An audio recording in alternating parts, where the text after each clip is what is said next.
Hello. Martin Luther King Jr. once said, quote, "Our lives begin to end the day we become silent about things that matter," end quote. I read these words at the beginning of the self-improvement book titled Crucial Conversations, Tools for Talking When Stakes Are High by Carrie Patterson, Joseph Grenny, Ron McMillan, Al Switzler, and Emily Gregory. The book delves into how to deal with the struggle of difficult conversations. And after reading this book and implementing several tips that I have learned, my purpose is to discuss them with you and tell you about how I have stopped avoiding difficult conversations, but instead, how to stay engaged, share your viewpoint, and work through those conversations. The book also goes into great detail about how to help resolve conflict, as well as how to control and express your emotions. This also deals with 2 chapters in our textbook, which is Chapter 11, Conflict Styles, and Chapter 7, Emotional Messages. After reading the book, I first learned the tip of how to recognize when a difficult conversation is getting off track. Next, I learned the concept of how to make it safe to talk about almost anything during a difficult conversation. I also learned the technique of how to continue to listen even when people get angry during a difficult conversation. And finally, I implemented 2 different concepts and techniques, such as how to be resilient after hearing difficult feedback, as well as the path to action technique. I now want to discuss the first concept I learned, which was how to recognize when a difficult conversation is getting off track. The first thing to do is to take a look at your emotions during the conversation. One question to ask yourself is, are my emotions escalating? The authors of Crucial Conversations said, quote, "Even if that conversation is going well, you know on some level that you're not addressing or resolving the issue. Consequently, you come in feeling frustrated, and that feeling increases as the conversation progresses," end quote. So when your emotions are rising and being affected, that's one sign that maybe the conversation isn't on the right path. Also look at your thoughts after walking away from the conversation. If you have skepticism or doubt, that's another sign. Or even if you come to some sort of agreement with that person, if you're thinking to yourself, well, nothing is really going to change, that's also something to recognize and keep in mind. And finally, keep track of if that conversation happens again. If you get that deja vu feeling and you know that we've had this conversation before, that's also something to remember. And realize that it's not them, it's you. You can control your thoughts, your words, and your actions, so it's your job to make sure that the conversation is staying on track. I now want to move to the second concept I learned of how to make it safe to talk about almost anything. First, you want to find a mutual purpose or goal with the person. Let them know that you share in some of their interests, thoughts, values. The book Crucial Conversations says, quote, "Human beings have an innate need to be heard. We want to be listened to and understood," end quote. So make sure to give the person eye contact and be quiet when they're speaking and nod your head. Let them know that you really are listening. Also, you want to create mutual respect. So listen and treat the other person with fairness. Do not resort to any name calling or don't make any threats, and this will help keep that respect.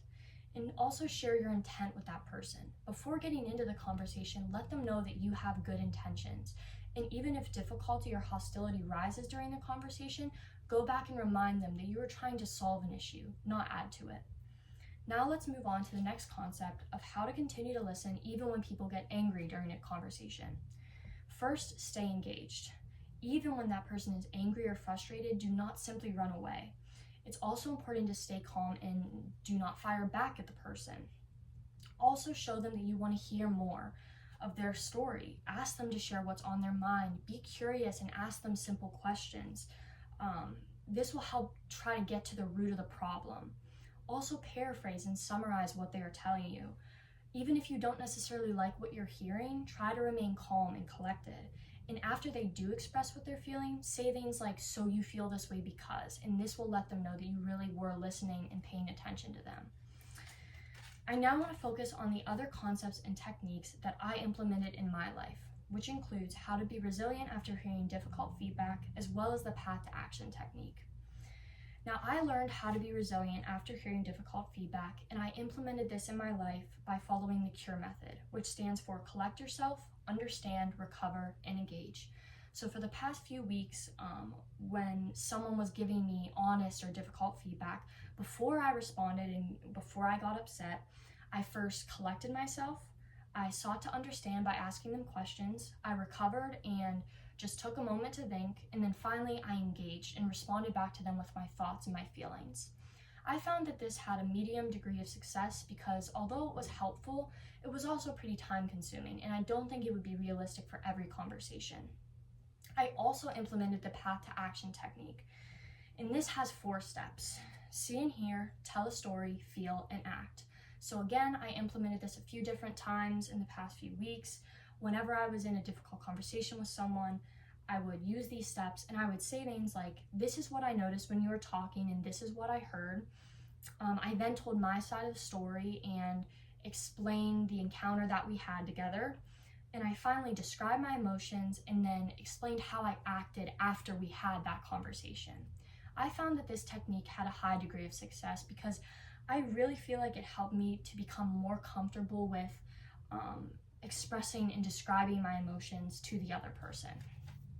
So in conclusion, when I think back to what Martin Luther King Jr. said, I can see what was adding a negative impact on my communication in the past.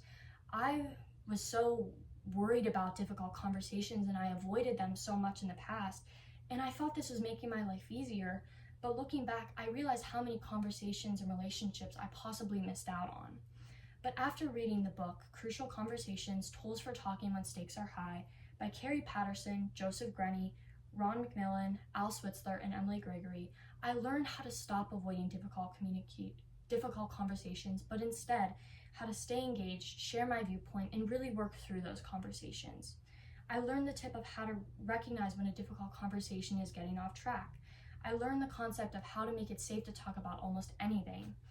I also learned the technique of how to continue to listen even when people get angry during a conversation. And finally, I implemented the different concepts and techniques such as how to be resilient after hearing difficult feedback, as well as the path to action technique. In the past few weeks, I have really learned to embrace even the most difficult of conversations, and it has already made a difference in my life and in my relationships. I now know that even if a conversation is difficult, it does not mean that it's not worth going through, because the end result could be truly amazing. I will always remember this, and I hope you will as well. Thank you.